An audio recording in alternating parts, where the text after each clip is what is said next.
Professor نے ایک married لڑکی کو کھڑا کیا اور کہا کہ آپ بلیک بورڈ پہ ایسے 25-30 لوگوں کے نام لکھو جو تمہیں سب سے زیادہ پیارے ہوں۔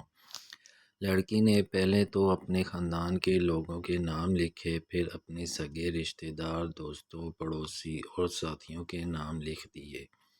اب پروفیسر نے اس میں سے کوئی بھی کم پسند والے 5 نام مٹانے کے لیے کہا۔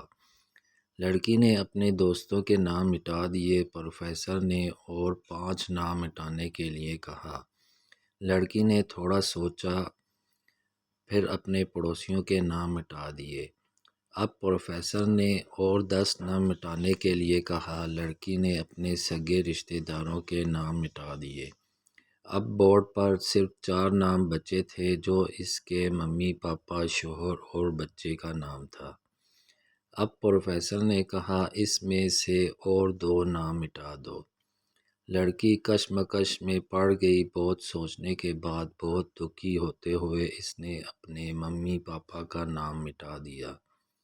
تمام لوگ دنگ رہ گئے لیکن پرسکون تھے، کیونکہ وہ جانتے تھے کہ یہ کھیل صرف وہ لڑکی ہی نہیں کھیل رہی تھی، بلکہ ان کے دماغ میں بہت یہی سب چل رہا تھا۔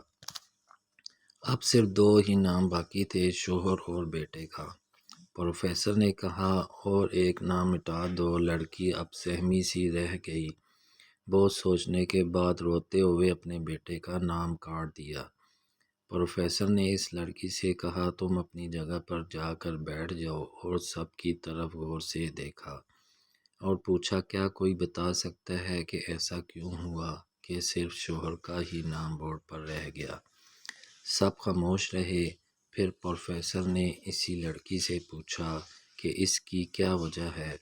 اس نے جواب دیا کہ میرا شوہر ہی مجھے میرے ماں باپ، بہن بھائی، حتیٰ کہ اپنے بیٹے سے بھی زیادہ عزیز ہے۔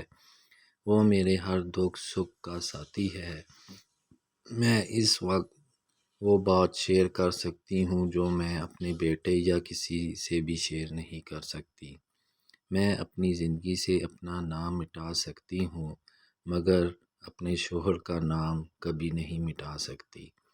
بیوی گھر کی ملکہ ہوتی ہے، پاؤں کی جوتی نہیں۔